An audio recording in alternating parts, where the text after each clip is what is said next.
네, 시장의 분위기가 반락한 가운데 또 오후장은 우리가 어떻게 준비해야 되는지 또 휴장을 또 내일 앞두고 있기 때문에 아무래도 전략을 잘 짜야 될 것 같습니다. 김영일 전문가 연결해 보죠. 안녕하십니까?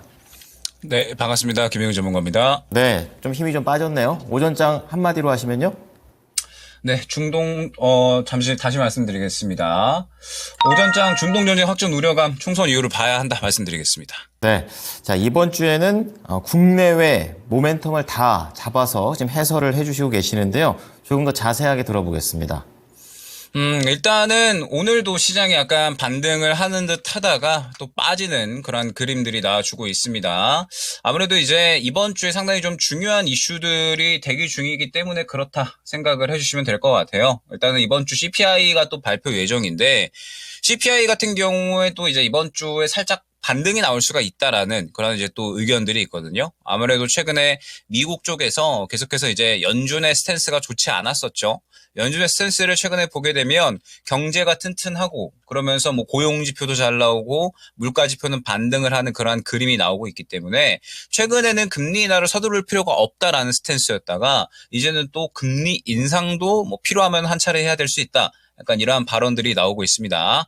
물론 금리 인상에 대한 부분은 진행이 어려울 것 같고요. 금리 인하에 대한 또 이제 언제 금리 인하를 실시를 하느냐 결국에는 시기에 대한 문제일 것 같은데 결국에는 뭐 금리 인하가 지금 현재 시장에서는 가장 중요하다 생각을 해주시면 될 것 같습니다. 최근에 말씀드렸던 부분이 결국에는 우리 시장이 상승을 하고 그 다음에 또 하락을 하는 부분에 대해서는 여러 가지 또 이슈들이 있겠지만 결국 금리 인하에 대한 부분이 가장 중요하다라는 부분을 또 강조를 드렸었잖아요.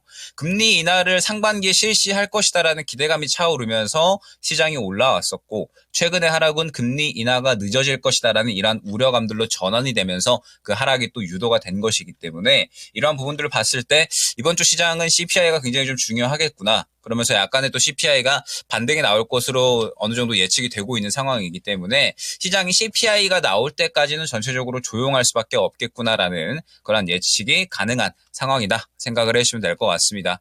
그러다 보니까 오늘 시장 같은 경우에도 어느 정도 반등 시도를 해주다가 전체적으로 음봉 전환하지 않았나라고 생각이 됩니다. 코스피, 코스닥 모두 어느 정도 반등이 나온 듯 했지만 결국에는 약간의 이제 하락 전환을 한 모습을 확인을 할 수가 있고 지금 이제 이러한 상황에서는 뭐 계속해서 많이 강조를 드리지만 절대 급하게 볼 필요는 없다라고 이제 말씀을 드릴 수가 있을 것 같아요.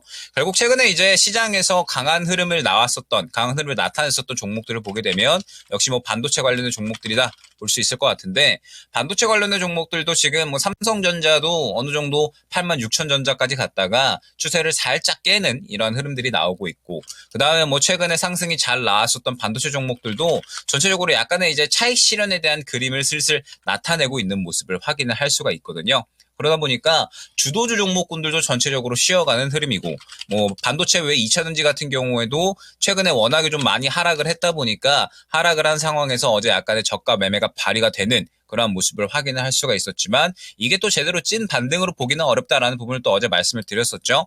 결국에는 어제 이 매수세가 발휘가 된 건 워낙에 많이 떨어졌고 그러면서 바닥을 또 어느 정도 지지해 줄 만한 구간이기 때문에 매수세가 들어온 것이지 보게 되면은 뭐 그렇게 수급이 강력하게 들어간 모습은 확인할 수 없기 때문에 제대로 된 찐 반등이다라고 보기에는 어려울 것 같습니다. 그러면 주도주 종목군들은 전체적으로 다 쉬어가는 상황에서 매우 일부 개별 종목들에 대한 이슈로만 또 상승이 나오고 있는 그러한 시장 상황이다. 전체적으로는 계속해서 시장의 분위기가 수급이 좀 약하고 그러면서 이슈에 대해서 민감하게 반응하는 혹은 다가오는 이슈에 대해서 준비를 하는 그러한 시장이기 때문에 지금 현재 우리 같은 경우에도 시장이 그러한 스탠스다라고 한다면 굳이 급하게 움직일 필요는 없다. 생각을 해주시면 될 것 같습니다. 결국 시장이 약간 쉬어가고 그 다음에 다가오는 이슈에 대해서 준비하면서 수급이 분야에 약간의 정치 상태에 있다라고 하면 우리도 그에 맞게끔 움직이면 되는 거겠죠. 지금 현재 시장에 대해서는 너무 급하게 움직일 필요 없이 다가오는 주도주, 새롭게 움직일 수 있는 주도주 종목군들이 어떠한 종목군들이 될 것인가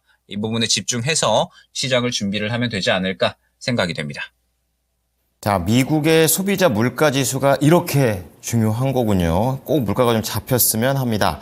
자, 여기서 섹터 넘어가 볼 텐데요. 아무래도 오늘 시장에서 전선, 또는 전력, 변압기 이쪽이 또 계속해서 언급이 되고 있습니다. 이 부분에 대한 관점은 어떠세요? 아마 추가적으로 트레이딩 할 수 있는 구간이 저는 더 나오지 않을까 생각을 하고 있습니다. 벌써 이제 한 LS 일렉트릭이나 일진전기를 안내드렸었던 때가 이제 저희가 요때였잖아요. 이때 한번 이제 안내를 드렸었고, 그러면서 LS 일렉트릭 같은 경우에도 안내드렸었던 단가 대비해가지고 벌써 한 4, 50% 정도 상승이 나오고 있는 것 같고요. 그 다음에 일진전기 같은 경우에도 지금 약 한 12,000원대에서 한번 안내를 드렸었는데 100% 정도 상승이 나오고 지금 약간의 이제 차익 실현 그림이 나오고 있잖아요. 전체적으로 순환이 좀 나오고 있다라고 생각이 됩니다. LS 일렉트릭이나 혹은 이제 일진전기처럼 변압기 관련된 종목들 위주로 좀 상승이 나왔다가 그 다음에 이제 전선주로 완전하게 좀 수급 흐름이 넘어가는 것 같아요.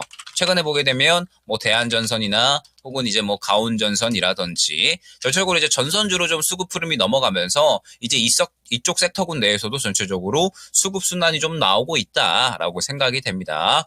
다만 이제 이쪽 관련된 종목들은 주의를 하셔야 될 부분이 뭐냐면 말씀드렸듯이 이제 슬슬 차익 실현이 나오는 그림이 형성이 되고 있다라는 거죠. 일진전기 같은 경우에도 최근에 계속해서 상승이 나오다가 지금 최근 산거래일 동안에는 약간의 차익 실현이 나오는 그림. 그 다음에 뭐 추가적으로 이제 뭐 전선 관련된 종목들도 보게 되면 대한전선 같은 경우에도 수급은 좀 살아있지만 오늘 약간의 이제 수급 흐름이 살짝 빠지는 그림. 그 다음에 가온전선 같은 경우에도 오늘 추가적으로 상승이 나왔지만 윗꼬리를 그리는 그림 전체적으로 확인을 할 수가 있습니다. 뭐 이에 대원전선이라든지 전체적으로 순환을 좀 따라가는 후속주로 이제 계속해서 상승이 나오는 모습을 확인을 할 수가 있지만 최근에 이제 관련된 종목들이 또 워낙에 상승이 많이 나왔기 때문에 약간 또 차익 실현하고 가자라는 심리가 좀 나타나지 않나라고 생각이 됩니다. 뭐 CPI의 옵션 만기도 예정이 되어 있고 그러면서 지금 최근에 또 뭐 전쟁에 관련된 이슈가 추가적으로 또 나오고 있다 보니까 시장이 약간의 이제 숨고르기 양상으로 좀 가면서 차익 실현을 좀 어느 정도 시도를 하고 있지 않나라고 생각이 됩니다. 그러다 보니까 아직까지 트레이딩이 좀 가능해 보인다라고 생각은 되거든요. LS 일렉트릭 같은 경우에도 보게 되면 여전히 고가에서 오늘 약간의 음봉이 나오고 있기는 하지만 전체적으로 수급은 계속해서 밀어주는 수급의 양상이 더 많았기 때문에 확실하게 수급이 죽었다라고 보기에는 조금은 이른 것 같습니다. 그래서 아직까지 추가적으로 조금 더 갈 수 있는 그림이 나타난다라고 생각이 되지만 이 부분은 항상 말씀드리듯이 보유자의 영역에 이제 도달을 했습니다. 저처럼 이제 완전하게 단기 트레이딩에 익숙하신 분들은 수급 보고서 데이 트레이딩 한번 해볼까라고 생각을 할 수 있을 만한 구간이겠지만 그렇지 않고 단기 트레이딩에 익숙하지 않으신 분들이다라고 하면은 절대적으로 접근은 금물이 되겠죠. 지금 현재 구간은 저점에서 그나마 좀 잡아 놓으신 분들의 보유자의 영역 혹은 완전하게 단기 트레이딩의 영역이다라고 봐야 될 것 같고 시장에 지금 다가오는 이슈들이 굉장히 많다 보니까 지금 이러한 종목들은 그냥 잘 가는구나 정도로 신규 매수는 웬만하면은 자제해 주시는 게 좋을 것 같고요. 새롭게 앞으로 이제 또 이번 주가 지나갔을 때 결국에는 이번 주 지나가고 나서가 중요한 거거든요. 주도주로 활약할 수 있는 종목이 어떠한 종목인지 집중을 한번 해보시는 게 좋을 것 같습니다.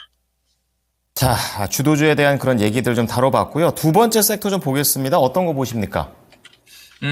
마찬가지로 좀 같은 관점일 것 같습니다. 특히나 이제 방산주 같은 경우에는 아무래도 이제 최근에 좋은 이야기가 워낙에 많이 나왔다 보니까 접근하시는 분들이 굉장히 많으셨을 것으로 생각이 됩니다. 그러면서 지금 현대로템이 신고가를 좀 달성을 해주는 모습을 보여주고 있는데 약간의 또 이제 차별적인 움직임이 나오고 있죠. 하나에어로스페이스 같은 경우에는 최근에 보게 되면 마찬가지 약간의 차익 실현 그림이 나오면서 지금 21선을 깨느냐 마느냐 분기점이 될 만한 위치에 있습니다. 근데 현대로템 같은 경우에는 보게 되면 물량을 계속해서 밀어 넣어주다 보니까 차익 실현이 얼마 나오지 않았다 보니까 이 물량을 또 기반으로 해서 추가적인 상승이 나오는 모습을 확인을 할 수가 있거든요. 그러면서 방산주 같은 경우에 또 다 가는 게 아니라 하나에어로스페이스와 현대로템이 가장 또 이제 필두로 움직이면서 전체적으로 그 외의 종목들은 쉬어가는 종목들이 상당히 많이 있거든요. 그렇기 때문에 방산주라고 해서 또 이제 무작정 접근을 하면 안 되고 지금 이미 대장주 관련된 종목들은 하나에어로스페이스가 한 바퀴 돈 거죠.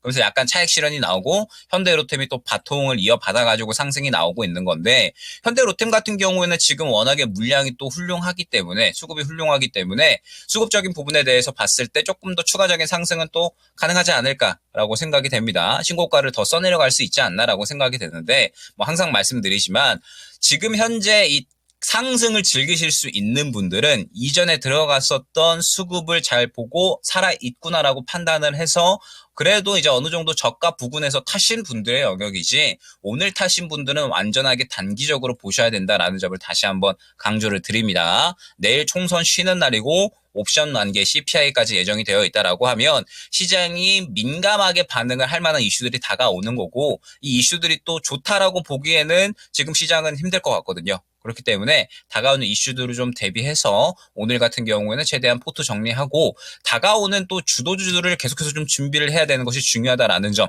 강조를 드릴 수 있을 것 같습니다. 네.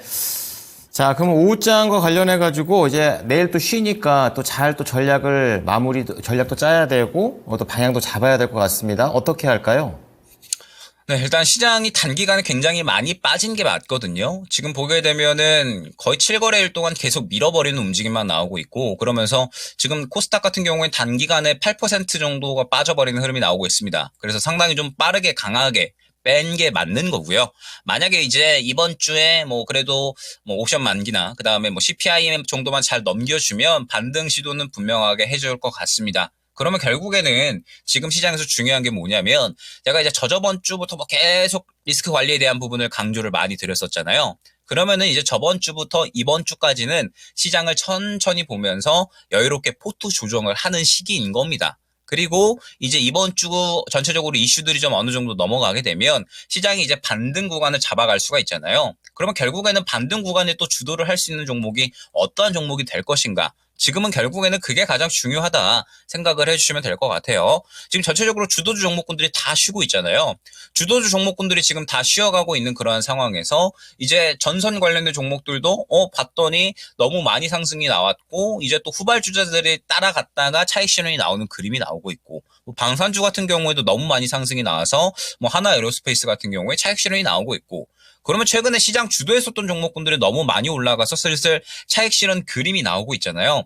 뭐 항상 많이 강조드리지만 워낙에 또 거래가 많이 되었었던 종목들이라 고점에서 차익 실현이 나와버리면 이 차익 실현된 수급들이 그대로 공중에서 그냥 분해되는 게 아니라 새롭게 저점에서 물량을 받아가는 종목들이 나타날 수밖에 없다. 이 부분을 정말 많이 강조를 드렸습니다. 그러면 결국 이번 주에 시장이 어느 정도 하락을 마감하고 반등이 나온다라고 했을 때 그 그림을 기대한다라고 하면 시장이 반등이 나오는 구간에서는 결국에 또 이 반등을 주도하는 섹터군들, 종목군들이 새롭게 출현을 할 수밖에 없겠죠. 저번 주와 이번 주 같은 경우에는 그 주도주 종목군들, 새롭게 출현할 수 있는 주도주 종목군들을 준비를 하면서 여유롭게 포트 조정하고 시장을 차분하게 바라봐야 되는 그러한 시기였다 생각을 해주시면 될 것 같습니다. 그러면 이제 저저번 주부터 리스크 관리 되신 분들은 그냥 이번 주부터는 천천히 보면서 이제 주도주 종목군들 뭐가 있을까? 새롭게 상승이 나올 수 있는 종목군들이 뭐가 있을까? 그냥 천천히 그냥 보시기만 하면 되는 거거든요. 그렇기 때문에 일단 이번 주까지는 계속해서 좀 여유롭게 보시면 좋을 것 같습니다. 어차피 또 내일 쉬는 날이라서 오후장에는 뭐 크게 뭐 할 게 없을 것 같아요. 그래서 이번 주 같은 경우에는 최대한 여유롭게 보시면서 다가오는 이슈들이 또 어떻게 마감이 되는지 그 부분을 확인을 하시고 그에 따라서 또 시장이 뭐 추가적으로 하락이 나오는지 아니면 반등을 시도하는지 이 부분을 보시면서 조금 더 여유롭게 볼까 아니면 또 새롭게 올라올 수 있는 종목이 어떠한 종목일까 생각을 해보시면 좋을 것 같습니다. 그러면서 결국에는 또 새롭게 주도주 종목군들이 나온다라고 하면 또 리스크 관리 되신 분들은 매수하시기만 하면 되는 거거든요. 새롭게 수급이 들어가는 종목이 또 어떠한 종목이 있는지 한번 잘 보시면서 이번 주 전략 꾸려나가 보시면 좋을 것 같습니다. 네, 오늘 내용 잘 들었습니다. 감사합니다. 네, 감사합니다. 전략 포인트 김영일 전문가였습니다. 자, 구독자 이벤트 계속 진행 중에 있습니다. 4월 19일까지 다음 주까지 이어지고요. 100% 당첨입니다. QR코드 스캔을 하셔서 접근해 주셔도 되고 토마토 증권동 유튜브에 오셔서 구독, 좋아요, 알림 설정 눌러주시면 4만 원 상당의 통통 쿠폰 그리고 토마토 증권동의 대표 코너 요약본을 2주 동안 무료 제공하니까 전부 가져가셨으면 좋겠습니다. 지금까지 투자 판단에 도움이 될 수 있는 정보를 제공해 드렸습니다. 하지만 특정 종목의 상승과 하락을 보장하진 않으니까요. 참고해 주시기 바랍니다. 고맙습니다.